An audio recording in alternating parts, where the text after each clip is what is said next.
Look in your kitchen. Somewhere in there, in a box or a bag or a forgotten tin at the back of a cupboard, is a dried leaf. It looks like nothing. It looks like garden waste. You could vacuum it up and not feel guilty. That leaf has killed more people than gunpowder. Indirectly, but still, here's the story they tell. The year is 2737 BC. An emperor named Shennong, the name means divine farmer, is sitting under a tree. His servant is boiling water because Shennong has a rule. You boil your water before you drink it. Very forward-thinking, very hygienic. The man was basically running a public health campaign 3,000 years before germ theory. And then a leaf falls. One leaf, from the tree above, drifts down into the pot of boiling water. Now, a sensible person throws that out and starts again. Shennong, being a divine farmer with a curiosity problem, takes a sip. And he likes it.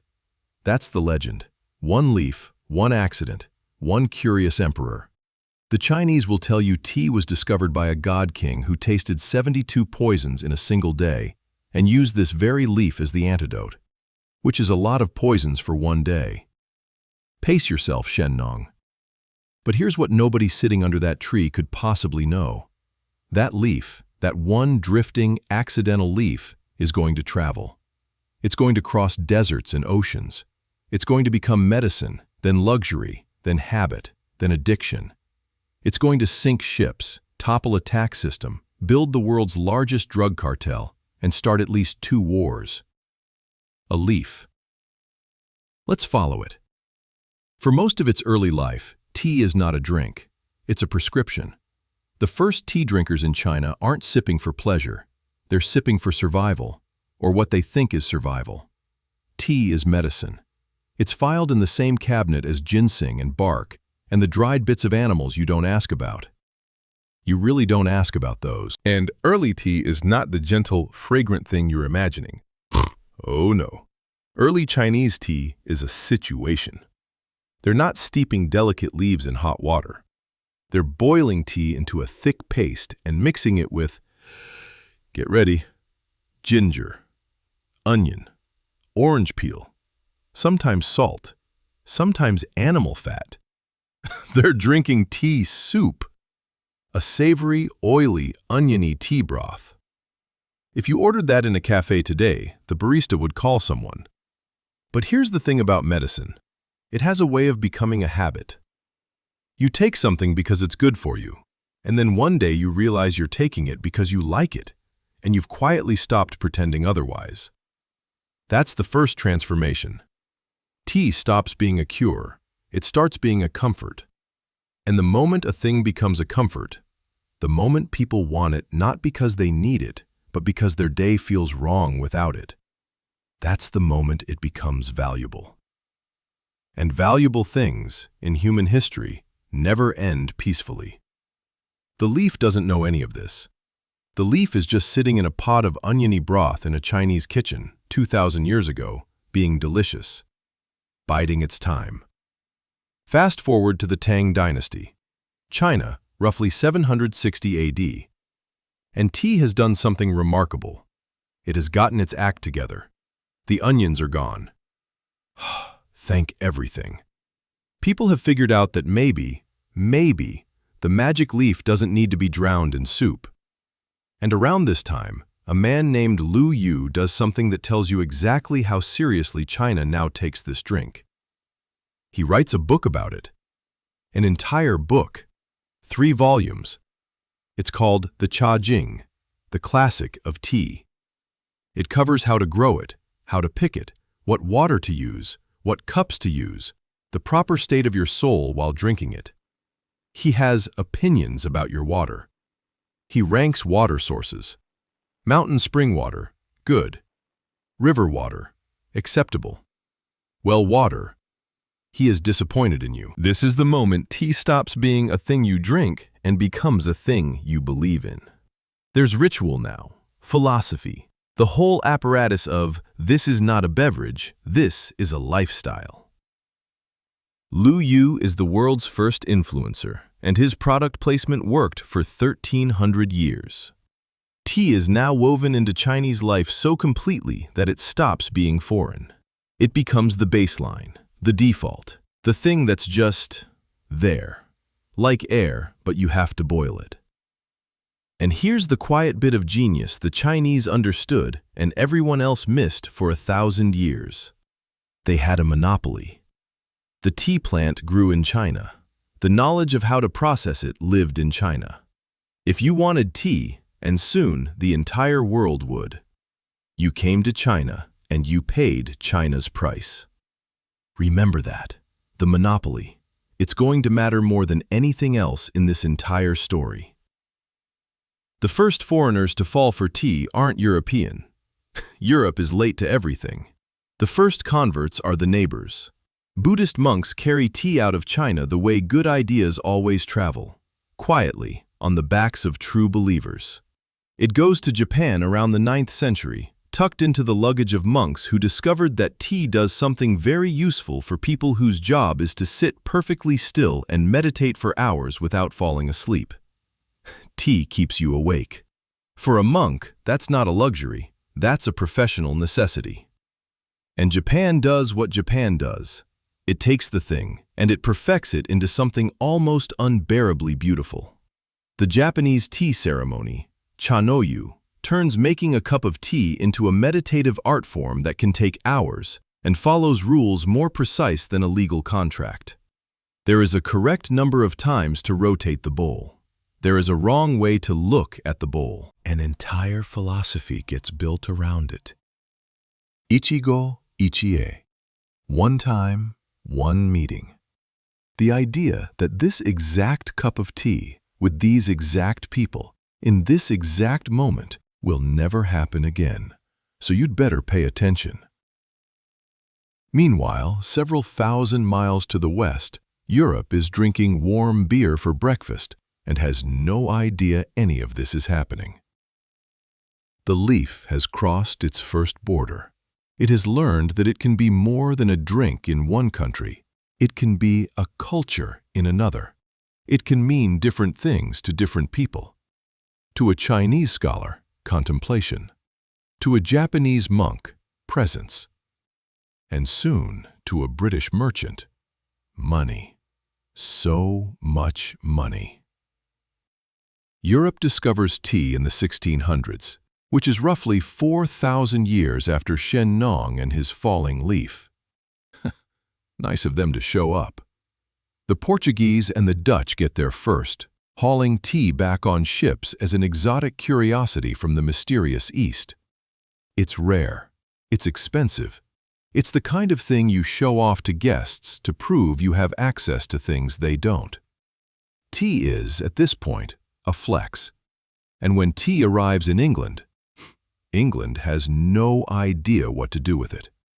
There's a real moment early on where some English people genuinely aren't sure how this works. There are stories, possibly exaggerated, gloriously so, of people receiving tea as a gift, boiling the leaves, throwing away the water, and serving the soggy leaves on a plate like spinach. Eating the leaves, throwing away the tea!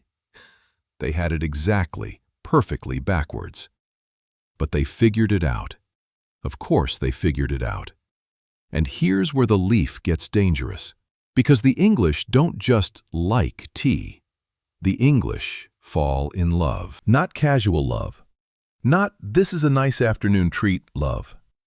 National, obsessive, can't function without it love. Within a century, tea isn't a luxury in Britain. It's a foundation. It's what you drink when you wake up, when you're sad, when you're happy, when someone dies, when you don't know what else to do with your hands. The British solution to every crisis from a stubbed toe to the collapse of an empire is, was, and forever shall be, I'll put the kettle on. And an entire nation addicted to a plant that grows in exactly one country, on the other side of the world, controlled entirely by someone else. That is not a stable situation. Every addiction needs a patient zero. For Britain and tea, she has a name. Catherine of Braganza. In 1662, this Portuguese princess marries King Charles II of England. And Portugal, remember, got to tea early, So Catherine arrives at the English court already a devoted tea drinker. She brings the habit with her like a virus with excellent manners. And here's how status works in any century. The queen does a thing, and suddenly the thing is fashionable. The aristocracy watches the queen sip her tea, and they think, "Oh, is that what we're doing now?" And just like that, tea is the drink of the elite, the wealthy, the people who set the trends that everyone else spends a generation trying to copy. Catherine of Braganza did not invent tea. She did something far more powerful. She made it cool. And once the rich are doing it, the not quite as rich want to do it, and then the middle does it, and then, given enough time and enough cheap supply, everybody does it.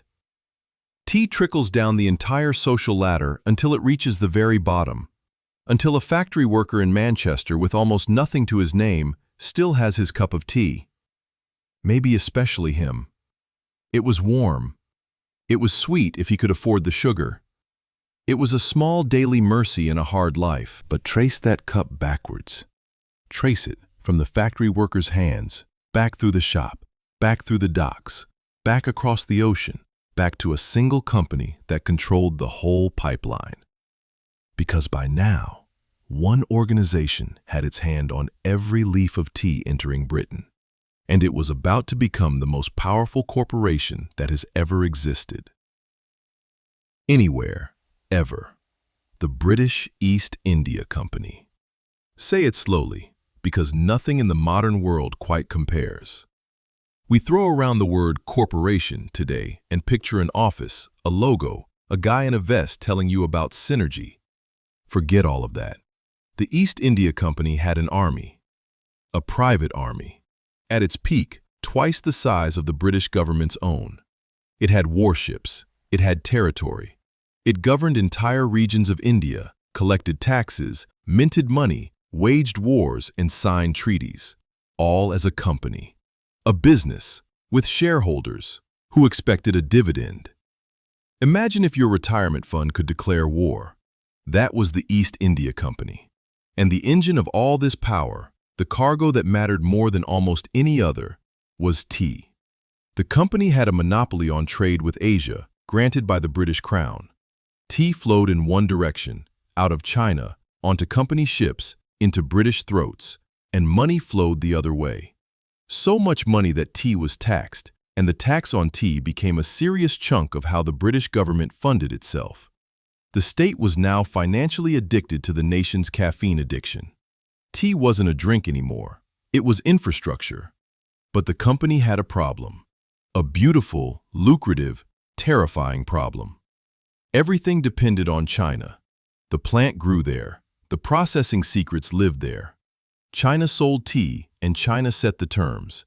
And China wanted exactly one thing in return: silver. Cold, hard silver. The Chinese emperor looked at everything Britain manufactured, the wool, the clocks, the clever little gadgets, and said, "We don't want it. We have everything we need. Pay in silver or go home." And Britain was running out of silver. But before we get to how Britain solved its silver problem, and oh, it solved it in the worst way imaginable, the Leaf has an appointment to keep. In America. It's 1773. Britain has a different money problem on the other side of the Atlantic. The American colonies drink an enormous amount of tea, and Britain, having just spent a fortune on a war with France, looks at the colonists and thinks, "You know who could help pay for that? Them." So there's a tax on tea, and the colonists are not thrilled. No taxation without representation, they say, which is a very catchy way of saying, you don't get to charge us if we don't get a vote. But here's the part the slogans skip. It wasn't only about the tax.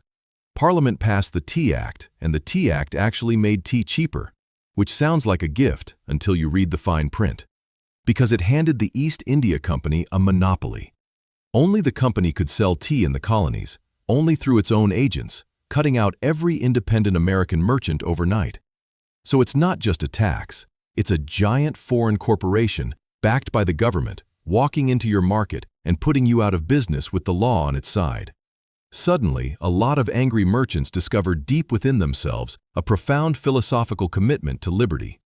And on the night of December 16, 1773, a group of colonists, some dressed as Mohawk warriors, a disguise nobody was fooled by, board 3 ships in Boston Harbor and throw 342 chests of tea into the sea.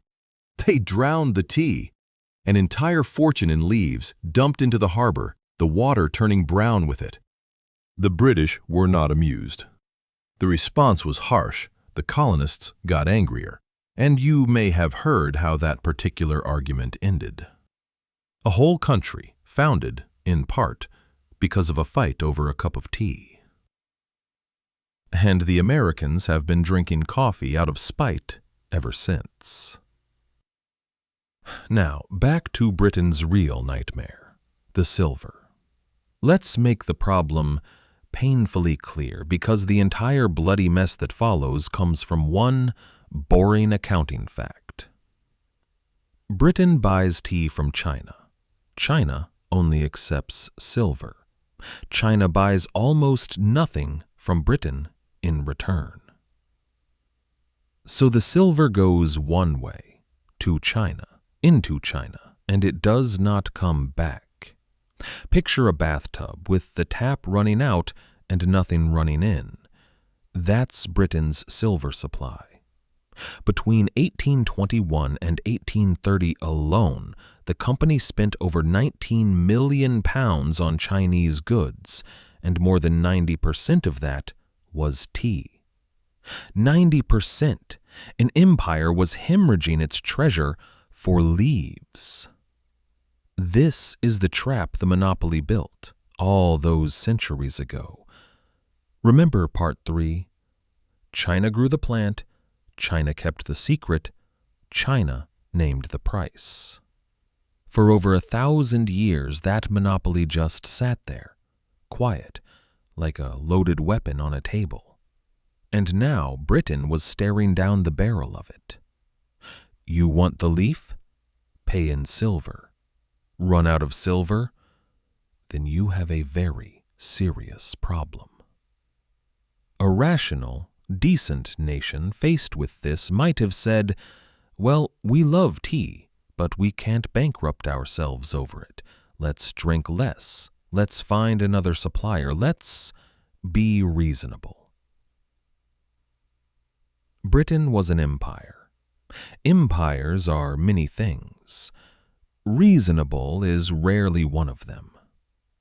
Instead, the East India Company looked at its territory in India, and it noticed something growing there, something that China's population would want even more desperately than Britain wanted tea, something that would reverse the flow of silver completely. It grew poppies. And from poppies, you make opium. Here is the plan, stated as plainly as the people who made it tried very hard not to state it. Britain wants tea. Tea costs silver. Britain is out of silver. So Britain will grow opium in India, sell that opium to the people of China, collect Chinese silver in exchange, and then use that same silver to buy Chinese tea. It's a closed loop, the world's most cynical perpetual motion machine. China's own silver pumped out through addiction and pumped back in through tea, and Britain skimming the difference. Genius, truly, in the way that the worst things are often genius. And it worked. God, it worked. Opium is brutally addictive, and it swept through China like a fever. Millions of people fell into dependency. By 1839, opium sales to China paid for the entire British tea trade. The bathtub reversed. The silver came flooding back out of China. Let that settle for a second. An entire nation was deliberately, systematically, and profitably turned into addicts, so that another nation could keep drinking tea without going broke. The Chinese government was not blind to this. They could see their people wasting away. They could see their silver draining out. And in 1839, a Chinese official named Lin Zexu did the principled thing, the brave thing, the thing any responsible government would do. He seized the opium, over 1,000 tons of it, and he destroyed it, dumped it into the sea. Where have we heard that before? Someone dumping someone else's drugs into the ocean to make a point. But when the Americans dumped the tea, it led to a revolution. When the Chinese dumped the opium, it led to a war. They are called the Opium Wars, and they are exactly as grim as the name suggests. China destroyed Britain's opium, and Britain, the nation that was selling the drugs, declared itself the wounded party, the aggrieved one. How dare you destroy the narcotics we were illegally selling to your citizens? The sheer polished audacity of it could stop a clock. And then Britain sent the gunboats. This was not a close fight. By 1839, the Industrial Revolution had given Britain steam-powered warships, iron hulls, modern artillery, and China, for all its ancient brilliance, was facing it with defenses built for a different century. The First Opium War, 1839 to 1842, was less a war than a demonstration, a grim, one-sided demonstration of what industrialized violence does to everyone else. China lost. Of course China lost. And the price of losing was written into a treaty so humiliating, the Chinese still call this the beginning of the century of humiliation. China had to pay massive reparations for the destruction of the drugs that were poisoning its own people, open its ports, and hand over a small, rocky, then unremarkable island to British control. That island was Hong Kong.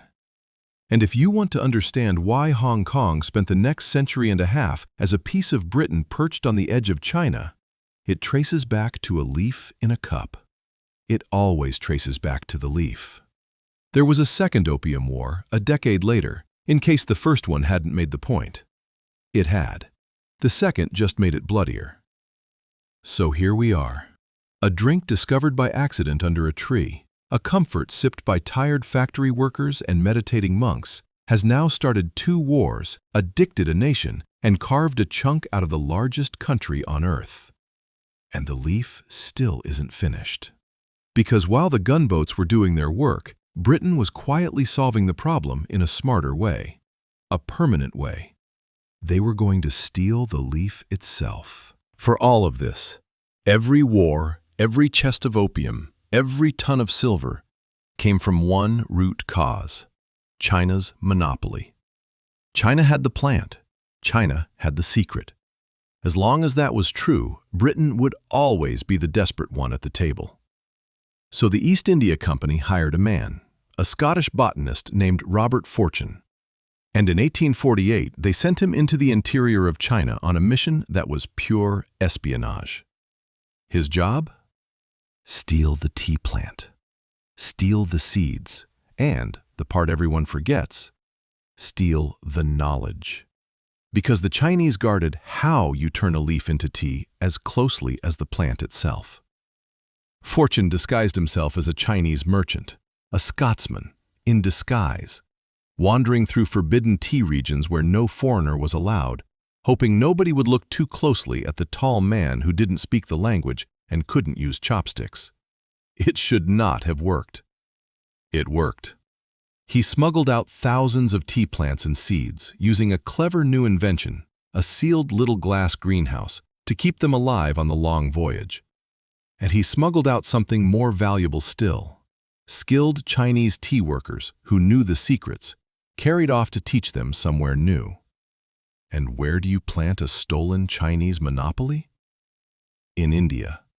In the foothills of the Himalayas, a place called Darjeeling, a place called Assam. It has been called the greatest single act of corporate espionage in history. And within Robert Fortune's own lifetime, India surpassed China as the largest tea producer on earth. The monopoly that had stood for over 1,000 years, that had drained Britain's silver and started its wars, was broken. Not by an army, by a man with a fake mustache and a glass box of seeds. So let's add it all up. Let's trace the full journey of one drifting leaf. It started as an accident in a god king's cup. It became medicine, then comfort, then a Chinese art form, then a Japanese philosophy. It crossed into Europe as a luxury, became a British obsession, funded a government, built the most powerful corporation in human history. It drowned in Boston Harbor and helped birth a nation. It drained an empire's silver, so that empire created a drug epidemic to pay for it. And when the victims fought back, the leaf started 2 wars and took Hong Kong. And finally, it was stolen, smuggled, and replanted, breaking the very monopoly that made it precious. All of that. From a plant you can buy 100 bags of for the price of a sandwich. And here's the reversal, the thing that should genuinely unsettle you. We tell this story as the history of tea, as if tea is the subject, as if humans are the ones doing things to the leaf. But look at the actual events. The leaf is the only constant. It's the leaf that crossed every border. It's the leaf that everyone reorganized their economies around, fought over, killed for, died for, lied for, stole. The humans are just the delivery system. We are the legs the leaf grew so it could walk around the planet. From one tree in ancient China, the tea plant is now grown on every suitable hillside in dozens of countries, drunk by billions of people every single day.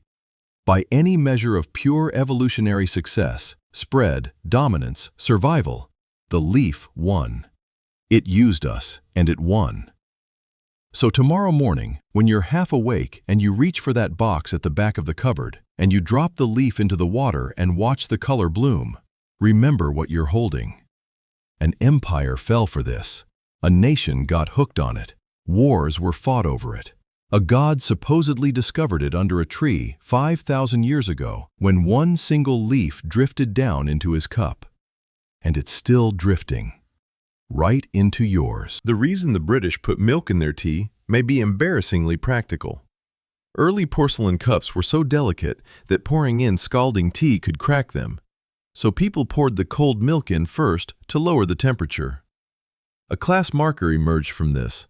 The wealthy, with fine cups that could take the heat, added milk last. The poor, with cheaper cups, added milk first. 200 years later, Britons still argue passionately about milk first versus milk last, most of them defending a position originally determined by whether their great-great-grandparents could afford uncrackable cups. You are not having an opinion. You are inheriting a porcelain budget from 1750. Enjoy your tea.